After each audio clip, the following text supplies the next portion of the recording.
Ниту првото појавување на новиот директор на Агенцијата за национална безбедност, кој на седница зад затворени врати реферираше за случајот Онишченко, не даде одговори за јавноста за тоа како е можно да дојде до таков пропуст во една од главните безбедносни институции во земјата.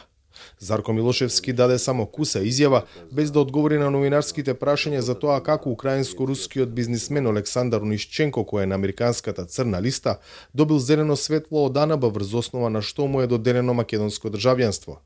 Детално ги образложив фактите и аргументите кои што беа презентирани пред комисијата, со оглед на фактот што се работеше за многу сензитивна материја и кои што податоци се од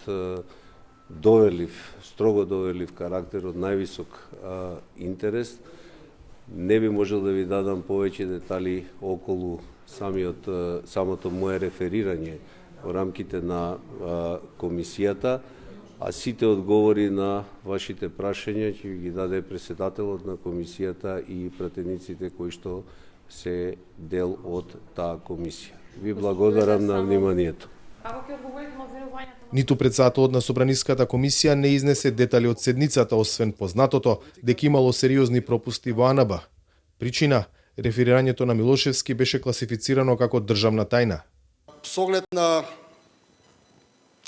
доверливоста на информациите, можам да споделам со јавноста дека не информираа за определени системски пропусти, со дел од законски решенија и така натаму, и добивме практично еден редослед на тоа што се случувало од објавувањето од страна на медиумите па до денес во врска со тоа.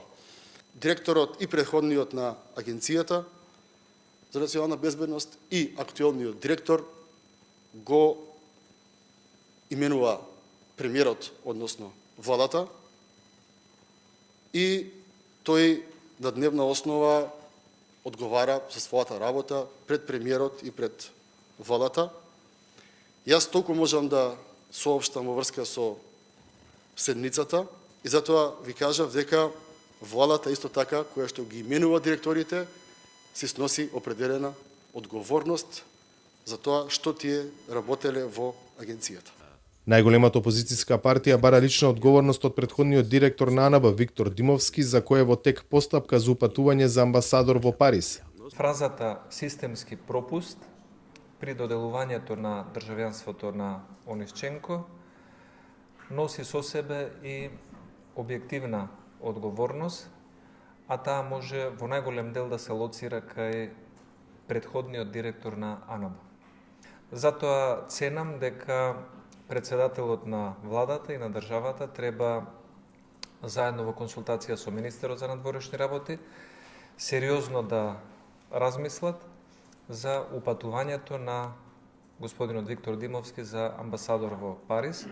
Онишченко веќе остана без македонско државјанство. Владата ја поништи одлуката контроверзниот украинец да има и македонски пасош. Дали Димовски ќе остане без амбасадорската позиција?